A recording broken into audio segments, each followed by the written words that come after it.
A young man named Gabimaru faces execution, but his super strong ninja training saves him when the executioner tries to delete him. Gabimaru boasts about his ninja skills, claiming someone who cannot use a sword well is not a threat. Despite this, he is sentenced to be burned at the stake. Gabimaru remains tough even while on fire, irritating his boss. He shares his tragic story of losing his parents under suspicious circumstances, involving the village chief with Sagiri, who records his tale. Gabimaru refuses to give up, determined to seek justice without resorting to violence. Gabimaru, betrayed by his friends when attempting to leave the village, harbors anger towards the chief, who forbids anyone from leaving. Ordered to be torn apart by bulls, Gabimaru effortlessly defeats them, despite wearing him out. Sagiri questions Gabimaru's desire to leave, prompting him to recount his achievements, including marrying the chief's daughter, yet feeling disillusioned. That night, Sagiri learns of Gabimaru's dark past, having allegedly killed 20 people before capture. She confronts him, and Gabimaru admits to fighting against his execution, planning to end it all soon. Surviving being dipped in hot oil during his next execution, Gabimaru ponders his inability to accept death. Annoyed and seeking answers, the boss consults with Sagiri on their next move, leading to Gabimaru's secret meeting with her through a hidden passage. The boss reveals her role in judging swords and executing for the Amada clan, threatening Gabimaru with beheading. In a desperate move, Gabimaru breaks free and dodges Sagiri's attack, sustaining a cut on his neck. As they fight, Sagiri questions Gabimaru's love for his wife, believing he clings to life out of love for her. Memories of his wife's kindness and their desire for a peaceful life resurface, highlighting societal injustices. Gabimaru's fighting improves as Sagiri struggles, leading to a deal, assist in a journey to Shinsenkyo for an immortality potion, and he will be pardoned and protected by the shogun. Motivated by the thought of reuniting with his wife, Gabimaru agrees. Despite the boss's attempts to stop him, Gabimaru uses ninja skills to overcome the guards, accepting the expedition challenge to return to his wife. In a memory, Sagiri watches her dad chop off someone's head so smoothly that the person did not even realize they were dead. This inspires Sagiri to want to be just as good. When she starts doing executions herself, she is good at it, but she cannot stop thinking about the people she kills. Aizen, who is watching, notices that Sagiri seems unsure and scared when she is using her sword. He tells her to look at her sword's reflection because the truth is there. Back in the present, Sagiri covers Gabimaru's eyes and puts him with the other prisoners. They are told they have to go to a place called Shinsenkyo and get a potion for immortality. If they succeed, they will be forgiven for their crimes. At first, the prisoners do not believe it is real, but then they see a guy covered in flowers who survived the trip but looks messed up. Some of the prisoners start to doubt if they should go, but an official reminds them they are going to die anyway, so they might as well try. Nurugai, one of the prisoners, does not trust that they know what they are doing or if the potion even exists. An official falsely offers the option to leave the island, resulting in immediate death for those who try. The Yamada clan will enforce rules, executing violators. The shogun and an official decide to eliminate some to ease overcrowding. Confusion reigns, with Chobei inciting violence among the convicts, encouraged by officials. Gabimaru abstains from the fights observed by the shogun. Sagiri, haunted by past bullying, finds solace in a sword's reflection. Some convicts target her for escape, but Sagiri, embracing her executioner role, defeats them effortlessly, supported by Aizen's concern. However, Sagiri feels guilty about the people she killed, but Gabimaru helps her feel better by saying violence is wrong. Gabimaru wants to change how they pick who goes on the trip, but an official does not like that idea. When a criminal attacks him, Gabimaru fights back to stay safe. He knows he has to fight to survive. Gabimaru fights hard in every battle, even scaring the shogun. Sagiri sees lots of souls around Gabimaru's sword, but does not let it bother her. She knows she has to face what she has done and find strength in it. The officials stop the fighting and decide to let the convicts go on the trip. 10 skilled criminals, including Gabimaru, get on a ship headed for the island, which they can see in the distance. Gabimaru remembers how tough the village chief was, even when he got stabbed with lots of weapons. He thinks the chief might have used some medicine from far away to stay alive. When they get to Shinsengyo, Gabimaru talks to Sagiri about maybe finding a potion for immortality there, but he is not sure if it is real. Sagiri likes how the island looks, but Gabimaru feels uneasy, worried about what dangers might be there. Gabimaru tries to break free, but Sagiri reminds him she is supposed to kill him, not help him. He listens to her, but then a guy named Cayenne hits him with a big metal ball. Even though he is hurt, Gabimaru does not seem bothered and fixes his neck. Sagiri explains that Cayenne is a fighter who takes weapons from people he beats. Gabimaru notices Cayenne's hands are not tied up, and Sagiri asks Kisho, the guy in charge of Cayenne, why not. Kisho says they can tie Cayenne up later. Cayenne shows off his weapons and wants to fight Gabimaru. Gabimaru knows they do not have much time and gets ready to fight. Cayenne starts charging at him, and Sagiri tells Gabimaru to listen and tie his hands again. Cayenne hits Gabimaru hard on the head, but his big hammer breaks. Cayenne gets other weapons and keeps attacking Gabimaru, who keeps trying to tie up his hands. Kion tries to stab Gabimaru with his spear, but Gabimaru breaks it and sends Kion flying. Gabimaru uses one of the spears to stab Cayenne in the chest. Sagiri thinks Gabimaru won, but Kion gets up and says he will keep fighting. Gabimaru beats Kion quickly, using Kion's own weapons against him. Before they can go on, Kisho cuts off Cayenne's head and leaves. Gabimaru wonders what Kisho is up to, but Kisho says he is just doing his job and leaves. He warns Sagiri to be careful around Gabimaru and says more convicts will die because they do not matter. He says they got people from Gabimaru's village and the Amada clan to join them. As Kisho leaves, he tells Sagiri to watch out, making her wonder if Gabimaru is really who he says he is. Suddenly, Gabimaru attacks Sagiri, and she pushes him away. Gabimaru remembers how the chief had something to do with his parents' death because they wanted to leave the village. The chief's teachings about suppressing emotions haunt Gabimaru during his fight with Sagiri. Despite Sagiri warning him about breaking rules, Gabimaru prioritizes obtaining the elixir, viewing her as an obstacle. As he attacks relentlessly, both hesitate to deliver fatal blows. Gabimaru struggles with his emotions, recalling his wife's advice to embrace feelings even if they complicate missions. Despite opportunities to defeat Sagiri, Gabimaru finds himself unable, feeling his emotions weaken him. Breaking Sagiri's sword, he prepares to strike, but is immobilized by his feelings, shedding tears at his perceived weakness. Sagiri counters, suggesting that embracing emotions can empower him, urging him to confront and accept himself. Meanwhile, Tamiya encounters bizarre creatures after being stung by a strange butterfly, leading to a violent confrontation aided by Fuchi. Gabimaru and Sagiri confront a formidable fish monster, with Gabimaru urging Sagiri to stay back as he prepares to face it alone. In a memory, we learn about Tamiya's past as a really good swordsman who worked for a lord. One night, Tamiya gets mad at something the lord says during a party and breaks the mansion's gate, accidentally killing the lord. After that, a whole clan chases him, and he gets caught. When Tamiya gets to the island with Fuji, he sees how good Fuji is at tricking people. Fuji explains how the Yamada clan uses dead bodies to make medicine. A fish-like creature attacks Gabimaru, but he dodges it and kicks it hard.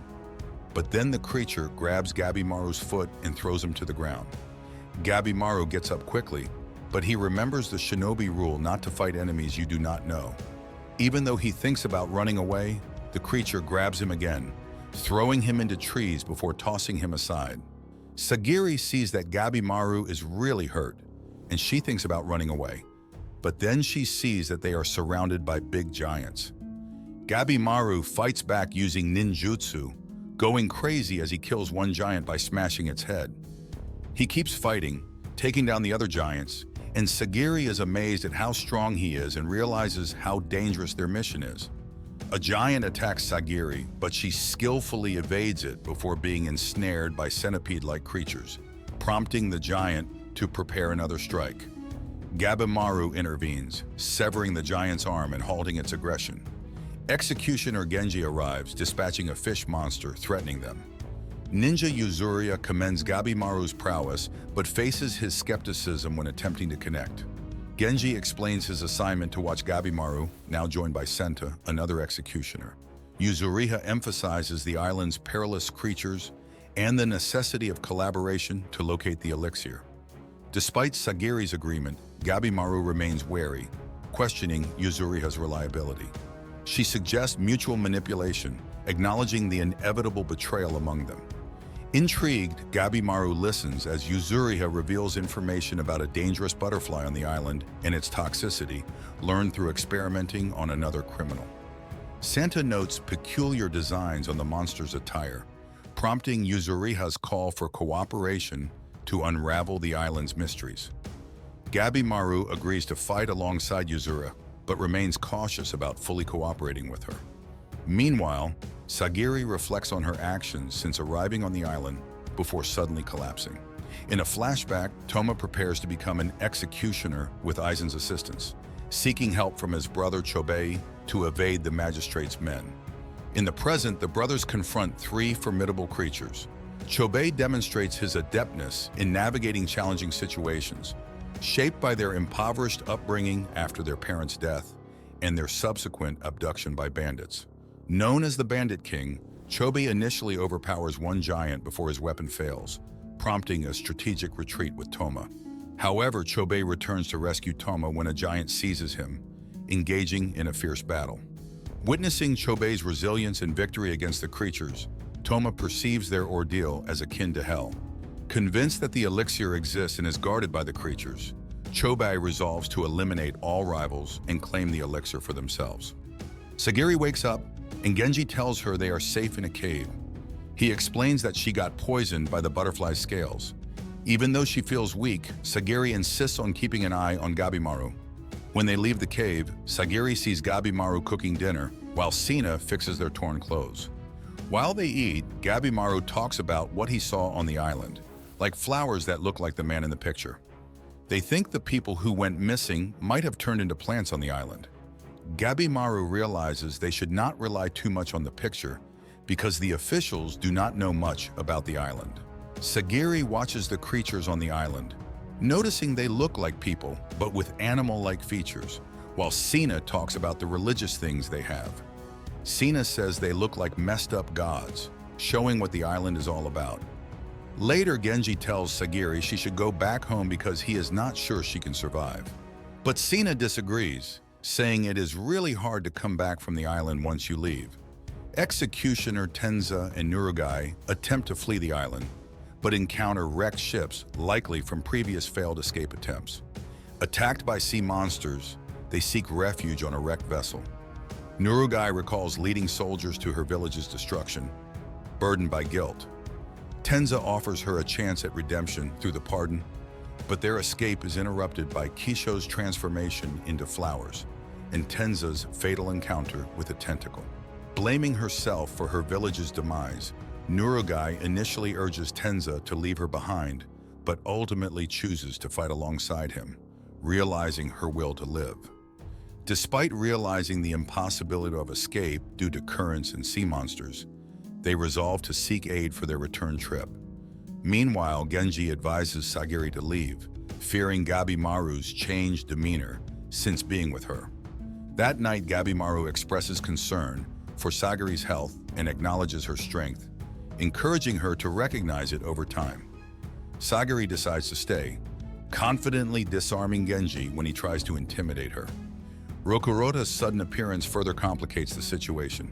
As a child, Rokurota suffered from constant hunger, eventually resorting to consuming everyone in his village. Now targeting Sagiri, he faces Gabimaru's swift retaliation. Gabimaru assesses his opponent's strength, recalling his training to gauge their capabilities. Dodging Rokurota's attacks, Gabimaru seeks assistance from Yuzuriha, who offers encouragement but refrains from direct involvement. Despite Gabimaru's efforts with ninjutsu and improvised weapons, Rokurota proves resilient. Contemplating a risky fire technique, Gabimaru hesitates to get too close. Sagiri intervenes, slicing off Rokurota's finger, prompting Gabimaru to strategize their joint attack. Despite Rokurota's towering stature, They coordinate to target his vulnerable spots. However, their initial attempts fail, prompting Sagiri to reassess her approach. As Rokurota unleashes a deafening roar, they struggle to maintain focus amidst the chaos. He hits Gabimaru and knocks him down. Gabimaru survives, but he falls down, coughing up blood. Rokurota gets ready to finish him off, but Sagiri steps in, surprising everyone with how calm she is. She fights Rokurota, showing how good she is.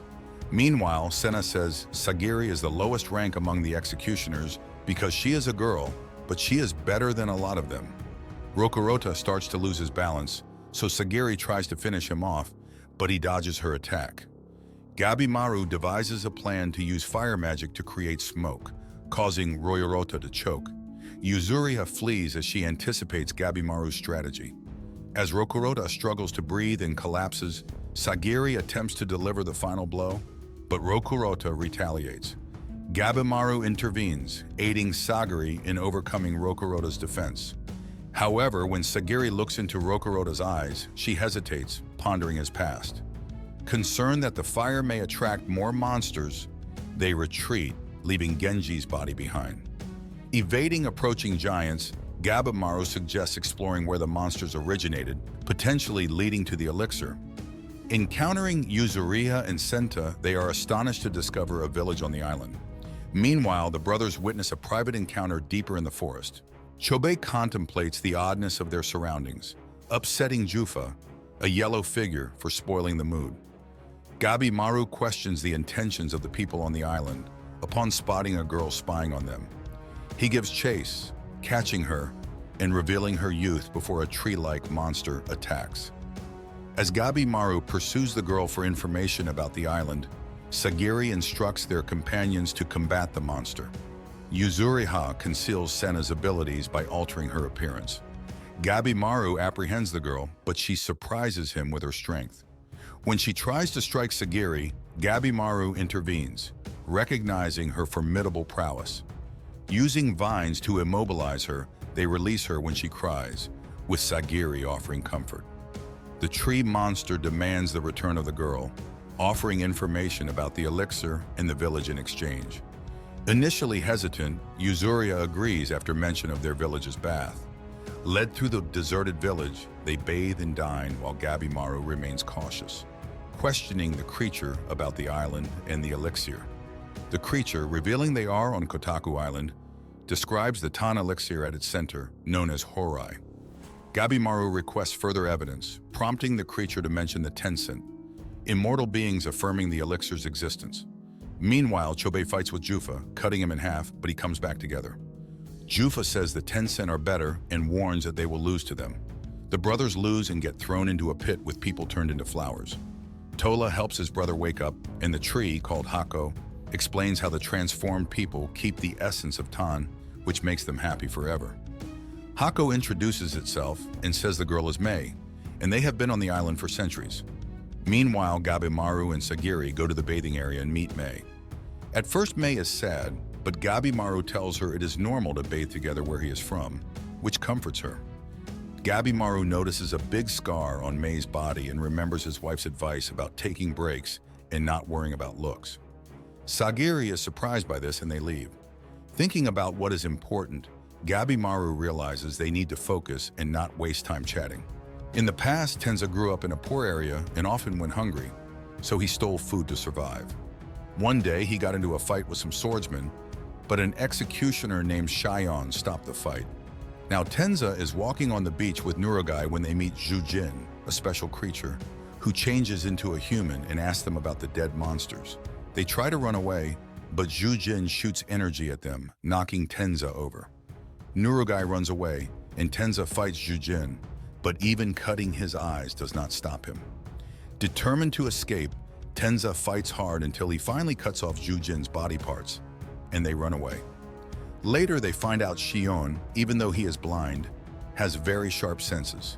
He felt something strange on the island and wanted to find allies to leave. Shion asks Tenza about helping Nurugai and mentions he once executed a criminal who tried to seduce him. Tenza insists that Nuruga is innocent, remembering how Shion helped him in the past. Xian listens to Tenza and agrees to take them to where they found the current. Suddenly, Zhugin appears behind them, and Xian steps in quickly, getting a cut on his neck. Tenza fights hard against Zhujin, but Zhujin dodges his attacks and hurts Tenza badly. In a poignant memory, Xian shares his altruistic nature with Tenza, teaching him swordsmanship and emphasizing the importance of protecting loved ones. Encouraged by Xian's mentorship, Tenza persists in training despite initial doubts. Aizen later guides Tenza to a graveyard, where he learns about the tragic fate of Xian's former student, Tashin, reinforcing the importance of perseverance. Despite numerous defeats against Xian in sparring matches, Tenza resolves to stay and learn from his mentor, fueled by a newfound determination to protect those he cares about. In a desperate attempt to buy time for his friend's escape from Zhujin, Tenza bravely confronts the creature, sustaining severe injuries. Unable to speak due to his wounds, Tenza signals for his friends to flee, understood by Xian. Despite his injuries, Tenza continues fighting Zhujin until his last breath, sacrificing himself to ensure his friend's safety. Devastated by Tenza's death, Xian vows revenge, honoring his student's sacrifice. Back in the village, Senta struggles to understand all the information they have gathered, so Sagiri suggests he takes a break, but he says no. Later that night, Gabimaru thinks about how dangerous it is to act without a good plan, because there are still so many mysteries they do not understand. While Senta falls asleep during his watch, Gabimaru sneaks away, wanting to get to Horai. He goes through a forest filled with strange sounds, where the trees seem to be praying. Following their lead, he finds a huge door that might lead to the elixir they are looking for. But before he can go any further, Zhujin appears behind him, telling him to leave. Gabimaru asks Zhujin if it is possible to turn humans into elixirs, and Zhujin attacks him. Gabimaru quickly disables Zhujin's arm and then hits him hard, breaking Zhujin's neck. But Zhujin's neck snaps back into place right away. Gabimaru dodges Zhujin's attacks and fights back with a fiery kick aimed at setting Zhujin's head on fire. The fire surrounds Zhujin, and Gabimaru thinks he has won. But Zhujin fights back fast, hitting Gabimaru hard and sending him into the wall. Gabimaru survives and gets back up, thinking about what to do next. He wonders how to beat Zhujin, who is really tough to fight. Gabimaru kicks Zhujin, but it feels strange. Zhujin spits up blood, surprising Gabimaru. Then Zhujin turns into a woman and keeps attacking Gabimaru with energy blasts. Gabimaru gets knocked down, but he won't give up. He takes all the hits and keeps going, getting closer to Zhujin. They keep fighting hard, not giving in. Gabimaru tries to beat Zhujin fast before he can heal, and he starts to win, tearing Zhujin apart. But then Zhujin smiles and turns into a huge flower-like monster, shooting lightning everywhere. Gabimaru tries to fight back, but the lightning is too much for him, and he is almost beaten. As the monster closes in, Gabimaru finds himself in a room with his wife, initially mistaking it for a dream before realizing it is a manifestation of his impending death. Drawing on his training, he fights back, using his firepower to injure the monster before succumbing to exhaustion. Mei intervenes, protecting Gabimaru and aiding his escape. Meanwhile, the group searches for Gabimaru and Mei, learning from Hako that there are 7 monsters like Zhujin. The monsters, discussing human strength, face internal discord as Geetha kills Zhujin for his failure. Rayen asserts his authority over the group, emphasizing their familial bond. Jeofar reveals their attempt to trap the 2 brothers, believing they would have succumbed to a transformative fate. However, Rien knows the brothers' resilience and their escape. As the monsters celebrate Gabimaru's defeat, Hako recounts the legend of the 10 Cents, former humans who became gods, and reflects on humanity's survival. He explains how the inhabitants of the island were once long-lived individuals who eventually transformed into trees, seeking solace in Horai after death. Gabimaru awakens, contemplating his encounter with Jogan, and recognizing the need for assistance in formulating a plan against the 10 Cents. Fuji and Tommy suddenly show up, and Tamiya wonders if he is close to dying. They stare at each other, thinking about fighting. But Fuji tells Tommy they should focus on gathering information instead. Fuji gets his sword out, planning to get answers from Gabimaru without hurting him. But Gabimaru steps forward and suggests they work together. Tommy threatens Gabimaru, ready to attack, but Gabimaru doesn't flinch, showing he's serious. Fuji asks Gabimaru why he wants to help.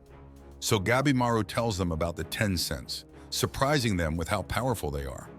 Fuji is not sure he believes Gabimaru, but Tommy agrees to team up with him to fight the 10 cents. Tommy wants to be remembered for defeating them, while Fuji wants to study their bodies.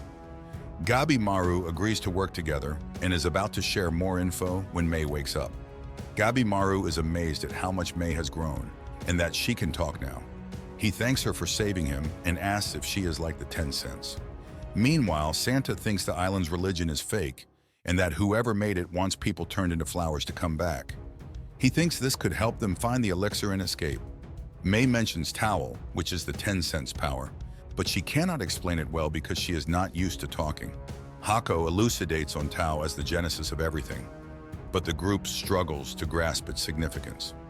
Nurugai's attempt to surprise Shion fails, prompting him to withhold instruction until she comprehends. Moved by her plea, Shion highlights diverse perspectives' strength and imparts swordsmanship to Nurugai amidst monster attacks. Tomius aids Nurugai, expressing a desire to learn about Tao from her. Gabimaru observes a looming figure among approaching monsters. Meanwhile, two 10 cents discuss humans' transformation into flowers in the extraction pit, hindering escape. Despite resistance from transformed humans, Chobei successfully climbs out, inspiring Shobi to confront the 10 cents. Shobi identifies their vulnerability in the lower body, prompting Toma's admiration for his insight. Suddenly, a monster appears and wants to talk.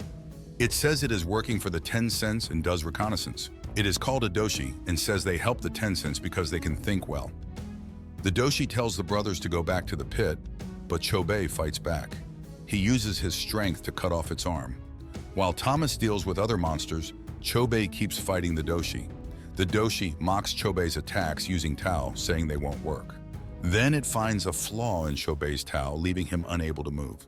The doshi intends to restrain Chobei, but Chobei surprises him by punching out through its face and standing up. Wondering at Chobei's rapid healing, the doshi speculates he may have merged with the plants in the hole. Sensing something peculiar from the doshi, Chobei sees potential in utilizing it against the 10 cents.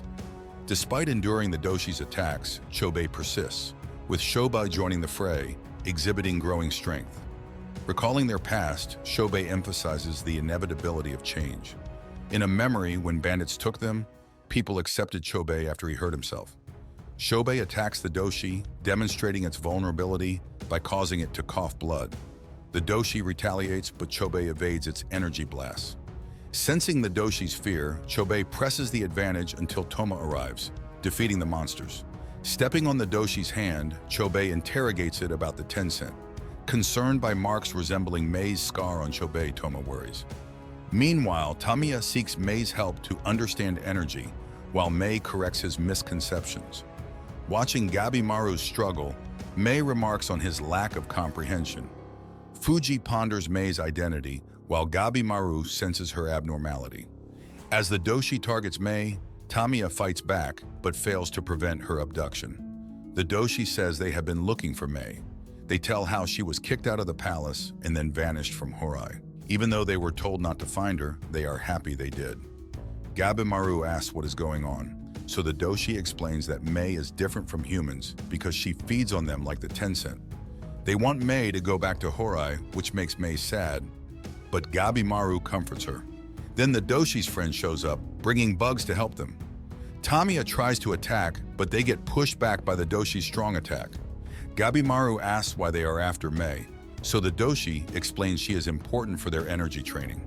They talk about the 5 steps to mastering energy, saying having a partner is crucial, especially being close to them. The doshi talks about yin and yang energies and says Mei's yin energy is great for balancing their yang. They also say Mei is similar to the 10 cent, but not as strong, so they use her to train. The group demands Mei's return, but Gabimaru vehemently refuses, becoming enraged. The doshis undergo a transformation akin to Jujin's monstrous change. Tommy Haas struggles against a butterfly creature, while Gabimaru uses his fiery technique to disable his foe. Despite his blindness, Gabimaru deftly evades Tao attacks, forcing the warriors to retreat as winged insects pursue. Creating a wall of fire, Gabimaru briefly halts their pursuit. Reflecting on his newfound ability to sense Tao vaguely, Gabimaru seeks a more precise method. Fuji clarifies Mei's cryptic words, emphasizing the need for both strength and vulnerability in perceiving Tao. Mei's touch aids Gabimaru's Tao sensing, while Fuji stresses mental focus. Recalling moments with Sagiri, Gabimaru begins to grasp the concept. Mei notices Gabimaru's strong Tao as he deftly dodges Doshisa's attacks, predicting their moves. Closing in on the monster, Gabimaru uses Tao sensing to anticipate and counter its strikes, ultimately breaking its arm and defeating it. Tamiya splits the centipede creature, and Gabimaru incinerates the butterfly Doshi. Meanwhile, the group opens the massive door, gaining entry to Horai. Mudan suddenly cuts off Hako's head. Detention tells them they are the first humans to step foot in that place, making Yuzuriha panic. She runs away, but Mudan quickly grabs her, saying he just wants to talk. Hako reveals that Mudan is a Tensen and tells about his role in speeding up Haku's transformation, which will soon make him lose his mind. Hako wants his soul to find peace in Horai, but Mudan says their religion is fake and was made up to keep order on the island. He also says the island was used for human experiments, making the Kyoshi, creatures made from humans. Mudan says there is no elixir on the island, and eating Tan turns people into trees like Hako and the other villagers. He says their journey is over and asks them to come with him. Yuzuriha uses her substitution technique to attack him from behind and cut off his head. They think he is no longer a threat and run away, but he quickly grows back, telling the Kyoshi to attack Yuzuriha, who barely escapes. It is revealed that Yuzuriha has a type of Tao called Chi, but she has not fully learned to use it. Mudan asks Yuzuriha to train with him in Chi, throwing Sagiri aside while explaining his technique to Yuzuriha. Senna steps in, cutting Mudan, and Yuzuriha drinks a liquid that makes fluid come out of her body. She tells them about her ninjutsu, which lets her release swallowed liquids, like snake poison in this case. She traps Mudan using her skills, burning his skin with the poison before cutting him. But Mudan heals and says Yuzuriha's abilities are a form of Tao, giving her tips for improvement. Tako explains to Sagiri about the 10 cents weak spot, while Mudan talks to Yuzuriha about Tao. Sagiri interrupts, making Mudan jump back. He notices Sagiri has some Tao, but not a lot. She throws her sword at his stomach, cutting him open. His stomach, where Tao comes from, turns out to be his weakness. Mudan is not bothered and comments on Sagiri's good Tao. Sagiri is not discouraged and releases Tao energy, slashing Mudan's face. Surprisingly, the cut does not heal, showing Sagiri can sense Tao. Mudan gets ready to attack Sagiri, but Yuzuriha stops him. Sagiri gets ready to fight back, but Mudan pushes her away and tells the Kyoshi to deal with Yuzuriha. Quickly, Senna defeats the Kyoshi. Sagiri keeps going after Mudan, who dodges her attacks. Her friends cut off his arms, making an opening, but Mudan flies away and attacks them with Tao. Sagiri hides, realizing she is not very strong. Yuzuriha tells her to stay strong, saying she can beat Mudan. Yuzuri poisons Mudan's leg with snake poison, but he fights back with attacks. Even though she is hurt, she throws him to the ground. Mudan gets up again, but Senna stabs him from behind, stopping him as Sagiri gets ready for the final hit. She cuts through his stomach and he falls down. With Mudan beaten, Sagiri feels sad, realizing there is no elixir. In a memory, Santa talks about how his family forced him to be an executioner, even though he did not want to. He turned to religion to justify it, getting praised and promoted. But after meeting Yuzuriha, he started to wish for her freedom and looked up to her. Now Gabimaru thinks about not fully understanding Tao as he stands over the Doshi's body. He asks Mei why she is following him, but then he suddenly starts bleeding and falls down. Yuzuriha sees strange flowers nearby and warns the group. The flowers attack her, but Senna protects her. As he goes into a happy state, he imagines painting pictures of Yuzuriha. The attack turns him into flowers, creating a big flower monster. Meanwhile, Mudan, who is still alive, changes too. He attacks with his flower minions, but Sheon arrives just in time to save them. Seone prepares to confront Mudan, recognizing his danger and believing he can exploit Mudan's weaknesses through Tao manipulation. Meanwhile, Nurugai aids by slowing Senta's transformation. As Sayoni engages Mudan, Yuzuriha attempts to heal Senta, while Sagiri observes Mudan's vulnerability to Sayoni's attacks. However, Shion sustains injuries, prompting concern from Sagiri. Despite Sagiri's desire to assist Shion, Yuzuriha lacks the energy for further action. Suddenly, Nurugai embraces Yuzuriha, citing its efficacy in aiding her grandfather and Shion in the past. Sagiri focuses on aiding Shion, recognizing Mudan's weak spot as his navel. Shion warns that Mudan has two navels, making any scratch potentially lethal. Their plan involves using Yuzuriha's liquid to protect against Mudan's attacks and slow down the flowers. They aim to distract Mudan. Despite Mudan's sudden appearance behind Nurugai, Sagiri intervenes, impressing Shion with her perceptiveness. Shion retaliates, but Mudan strikes him with energy blasts. Sagiri and Nurugai continue cutting Mudan's vines, while Shion severs one of Mudan's legs, slowing his healing. Despite nearing her limit, Sagiri presses on as Mudan attacks with renewed energy. However, Shion refuses to yield, recalling his past failure to save Tenza. Sagiri and Nurugai manage to stop Mudan's hands. Shion puts all his energy into his sword, but he wonders if Mudan's weak spot is really his navel because he cannot sense any waves from there.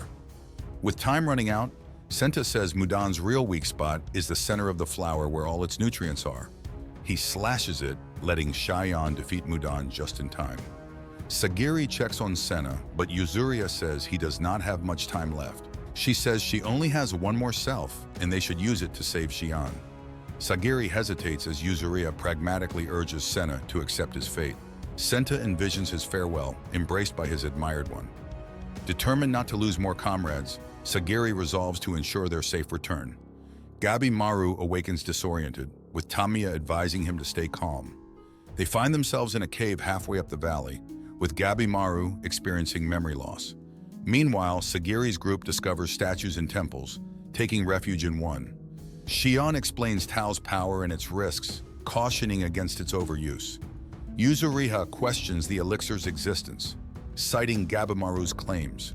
However, she doubts its reality, suspecting it is a shinobi fabrication.